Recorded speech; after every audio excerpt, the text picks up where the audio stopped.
ओम श्री गुरुभ्यो नमः। पूज्याय राघवेंद्राय सत्य धर्मरताय च भजतां कल्पवृक्षाय नमतां ಕಾಮಧೇನುವೆ। ಈ ದಿನ ವಿಶೇಷವಾಗಿ ವಾಸ್ತುವಲ್ಲಿ ಸಂಬಂಧಗಳು ತುಂಬ ಮುಖ್ಯವಾಗಿ ಗಂಡ ಹೆಂಡತಿ ಮಧ್ಯೆ ಡಿಸ್ಟರ್ಬೆನ್ಸ್ ಆಗ್ತಾ ಇರ್ತಕ್ಕಂಥದ್ದು.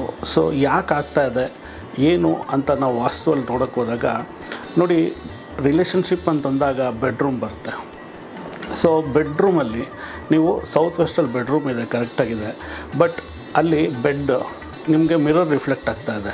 ಅಂದರೆ ಮಲ್ಕೊಳ್ಳೋ ಅಂಥದ್ದು ನಿಮಗೆ ಮಿರರಲ್ಲಿ ರಿಫ್ಲೆಕ್ಟ್ ಆಗ್ತಾಯಿದೆ ಅಂತಂದಾಗ ಅದು ಆ ಒಂದು ರಿಲೇಷನ್ಶಿಪ್ಪನ್ನ ಬ್ರೇಕ್ ಮಾಡೋದಕ್ಕೆ ಅದು ದಾರಿ ಮಾಡಿಕೊಡುತ್ತೆ. ಸೊ ಹಾಗಾಗಿ ಮಿರರ್ ಏನಾದ್ರು ರಿಫ್ಲೆಕ್ಟ್ ಆಗ್ತಾಯಿದ್ರೆ ಬೆಡ್ಗೆ, ಅದನ್ನು ದಯವಿಟ್ಟು ಅವಾಯ್ಡ್ ಮಾಡಬೇಕಾಗತ್ತೆ.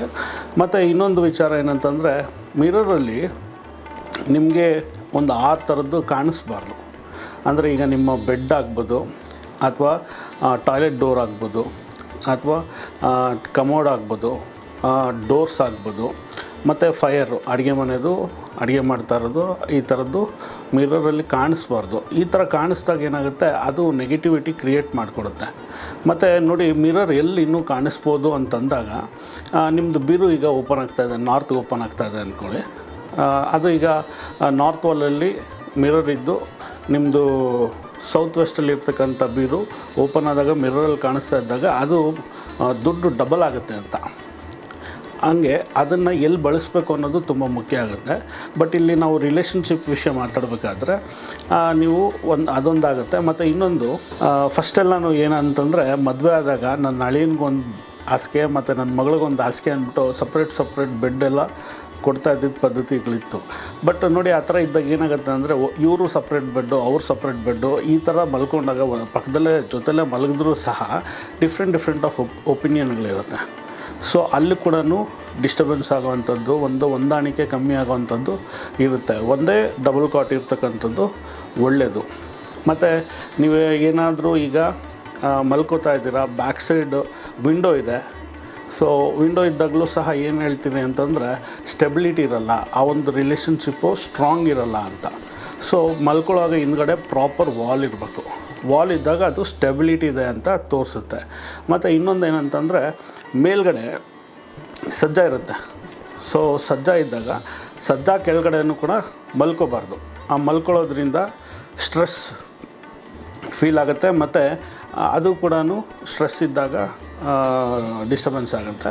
ಮತ್ತು ಇನ್ನೊಂದು ಮುಖ್ಯವಾಗಿ, ಈಗ ಟಿ ವಿ ಇರುತ್ತಲ್ಲ, ಈಗ ಟಿ ವಿ ಬಂದ್ಬಿಟ್ಟು ಹಾಲಲ್ಲಿರುತ್ತೆ, ಎಂಟರ್ಟೈನ್ಮೆಂಟ್ ರೂಮಲ್ಲಿರುತ್ತೆ. ಸೊ ಬೆಡ್ರೂಮಲ್ಲೂ ಒಂದಿರಲಿ, ಮಲ್ಕೊಳ್ಳೋ ಟೈಮಲ್ಲಿ ಒಂದು 5 ನಿಮಿಷ ನೋಡಿ ಮಲ್ಕೊಳ್ಳೋಣ ಅಂದ್ಬಿಟ್ಟು ಹಾಕ್ಕೊಂಡಿರ್ತಾರೆ. ಅದು ಕೂಡ ನೋಡಿ ಈಟಿಂಗ್ ಎಲಿಮೆಂಟು. ಈಗ ಬೆಡ್ರೂಮ್ಗೆ ಹೋಗೋದೇನಕ್ಕೆ, ಆರಾಮಾಗಿ ಮಲ್ಕೋಬೇಕು ಅಂತ ಅಲ್ವಾ. ಸೊ ಮಲ್ಕೊಳ್ಳೋ ಟೈಮಲ್ಲಿ ಈಗ ಟಿ ವಿ ಹಾಕಿದಾಗ ಏನಾಗುತ್ತೆ, ನಿದ್ದೆ ಡಿಸ್ಟರ್ಬ್ ಆಗುತ್ತೆ. ಸೊ ಹಾಗಾಗಿ ಟಿ ವಿ ಕೂಡ ಇದ್ದಾಗಲೂ ಅದು ರಿಲೇಷನ್ಶಿಪ್ ಮೇಲೆ ಕೆಲಸ ಮಾಡುತ್ತೆ. ಸೊ ಟಿ ವಿ ಇದ್ದ ಪಕ್ಷದಲ್ಲಿ ಅವಾಯ್ಡ್ ಮಾಡಿಬಿಡಿ. ಮತ್ತು ಅಕ್ವೇರಿಯಮ್ಸ್ ಇನ್ ಕೇಸು, ಕೆಲವೊಬ್ಬರು ಅಕ್ವೇರಿಯಮ್ ಯೂಸ್ ಮಾಡ್ತಾರೆ. ಅಕ್ವೇರಿಯಮ್ ಇದ್ದರೂ ಸಹ ಮನಸ್ಸದು ಚಂಚಲ ಮಾಡುತ್ತೆ, ಹಾಗಾಗಿ ಅಕ್ವೇರಿಯಮ್ನು ಇಡಬಾರ್ದು. ಮತ್ತು ಇನ್ನೂ ನಾವು ನೋಡಿದ್ದ ಕೆಲವು ಇದರಲ್ಲಿ ದೇವ್ರ ಫೋಟೋಗಳನ್ನು ಹಾಕೋವಂಥದ್ದು ಬೆಡ್ರೂಮಲ್ಲಿ.